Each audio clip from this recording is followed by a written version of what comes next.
बिस्मिल्लाहिर्रहमानिर्रहीम। मेरे अज़ीज़ दोस्तों, आप सबको नाग TV4 पर खुश आमदीद।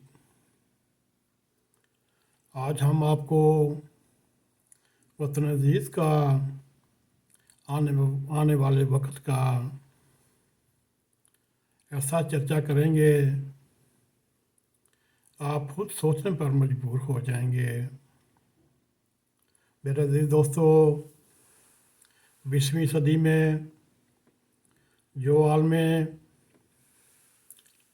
आलमी निज़ाम तश्कील पाया और उसमें जो आलमी क़ुव्वतों ने एक इत्तेफाक किया और फ़ैसला किया कि पाकिस्तान का वजूद मौजूदा निज़ाम में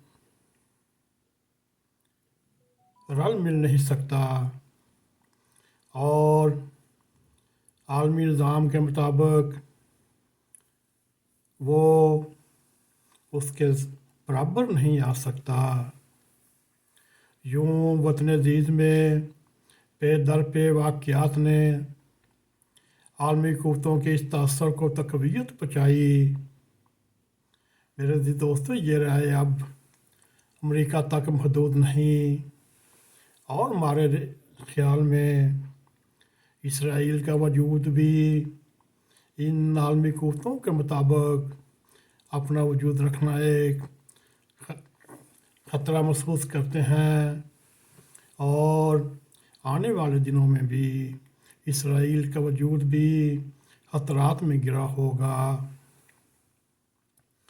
मेरे दोस्तों, अफ़गानिस्तान में अमेरिका और यूरोपीय क़ुव्वतों को जो ज़िल्लत में शिकस्त खाना पड़ी, उसने आलमी क़ुव्वतों की इस राय को मज़ीद मुस्तहकम किया। ये क़ुव्वतें अब इस नतीजे तक पहुँचती दिखाई देती हैं कि पाकिस्तान को तारीख़ी अमल के हवाले कर देना चाहिए और इन ताकतों के ख़्याल में वतन अज़ीज़ यानी पाकिस्तान में दाखिली बैरूनी तज़ादात का बोझ इतना ज़्यादा हो चुका है, रियासत उसका बोझ उठा नहीं सकेगी। आप खुद ही देख लें, IMF हो, वर्ल्ड बैंक की लातलकी देख लें, वो आपको बहुत कुछ बता सकती है। और इन मौजूदा हालात में अमेरिका की खामोशी सरद मैरी का राज भी यही महसूस होता है। हमारे दोस्त भी इस तरही अमल को रोकने में कोई दिलचस्पी नहीं रखते, ना ही वो इसको रोकने में सामने आ रहे हैं। मेरे अज़ीज़ दोस्तों, अगर अफ़गानिस्तान में सरदार दाऊद और ईरान में शहनशाह की हुकूमत रहती तो मुमकिन है आज इस इलाके खित्ते का जोग्राफिया कुछ और होता। ताहम मेरे अज़ीज़ दोस्तों, ये कुदरत का निज़ाम ऐसा है कि वो इस ज़मीन पर किसी और कादिर मुतलक के वजूद को कबूल नहीं करता। ये सिर्फ़ अल्लाह ताला की ज़ात को ज़ेब देता है। इसीलिए यहाँ ऐसी तब्दीलियाँ आती रहती हैं जो ज़मीनी क़ुव्वतों का ज़ाइम को बटा कर रख देती हैं या उनके ज़ाइम में रुकावट पैदा करती हैं, जैसे शहनशाह का जाना या जैसे सरदार दाऊद की हुकूमत का ख़ात्मा। मेरे दोस्तों, सोचने वाली बात यह है, आलमी क़ुव्वतों ने अपने मंसूबे मुलतवी ज़रूर किए मगर ख़त्म नहीं हुए। आज एक बार फिर हम तारीख़ की इस हमनवा में दिखाई देते हैं अफ़गानिस्तान में तालिबान आ चुके, लेकिन डिवेंडर लाइन पर उनका मौक़िफ़ वही था जो सरदार दाऊद का था।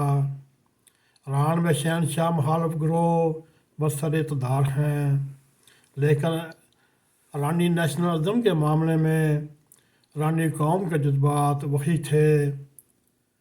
पख्तूनस्तान का मसला हो या बलूचिस्तान का मसला हो, इस खित्ते के ज़मीनी हक़ाइक़ तब्दील हुए हैं, ना आलमी क़ुव्वतों की सोच। अगर आज ईरान और अफ़गानिस्तान में सियासी क़यादत आलमी क़ुव्वतों के साथ हम आहंग हो जाए तो ये तस्वुरात फिर से ज़िंदा हो सकते हैं।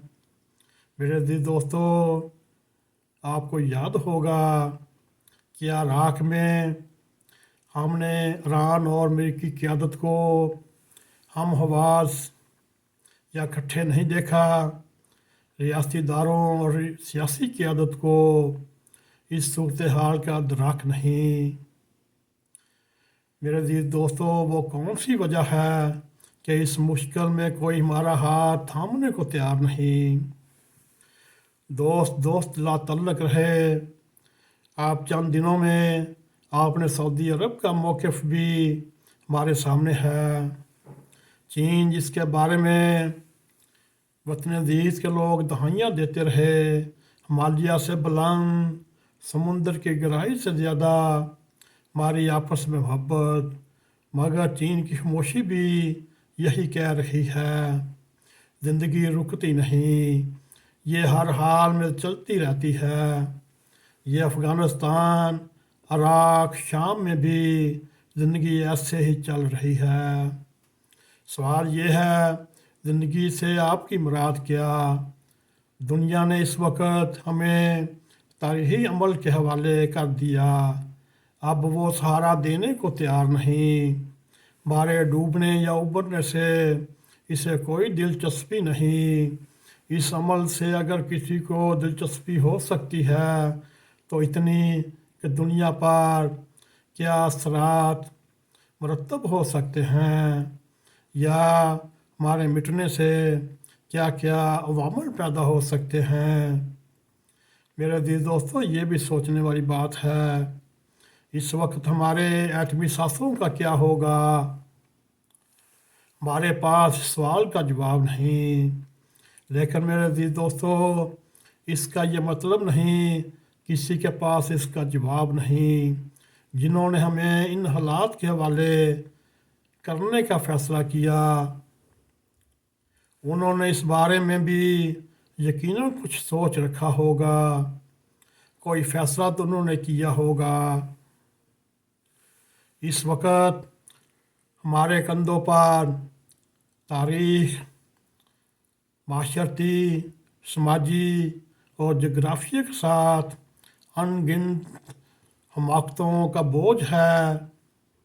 चाहे वो बोझ सियासी इंतहा पसंदी हो, चाहे वो बोझ अबरानी इंतहा पसंदी हो, चाहे वो बोझ मजहबी इंतहा पसंदी हो। 75 साल तक हमने उनको कांधों से उठा रखा है। क्या वतन अज़ीज़ में इसकी हिम्मत, ताकत ख़त्म हो रही है? लेकिन मेरे अज़ीज़ दोस्तों, आज भी, बल्कि इस वक्त तक भी हमारी हमाकतें जारी हैं। मेरे अज़ीज़ दोस्तों, ये हमने आपके सामने पाकिस्तान का, मादरे वतन का आने वाला वक्त सामने रखा, और यूँ इसको हम कुदरत का निज़ाम भी कह सकते हैं। आखिर में हम यही अर्ज़ करते हैं और रब करीम से दुआ करते हैं, अल्लाह ताला हमारे मादरे वतन पाकिस्तान को ता क़यामत ज़िंदा रखे और ताबींदा रखे। इसी के साथ अगर आपको हमारा ये प्रोग्राम पसंद आए, इसको लाइक भी करें, इसको शेयर भी करें, कमेंट सेक्शन में जाकर अपना ज़ाहिर ख्याल करते हुए नाग TV 4 को सब्सक्राइब करें। जाते जाते बेल आइकन को क्लिक करें ताकि हमारी ताज़ा वीडियो आप तक पहुंचती रहे। इसी के साथ हमें इजाज़त दें। अस्सलामु अलैकुम व रहमतुल्लाहि व बरकातुहू।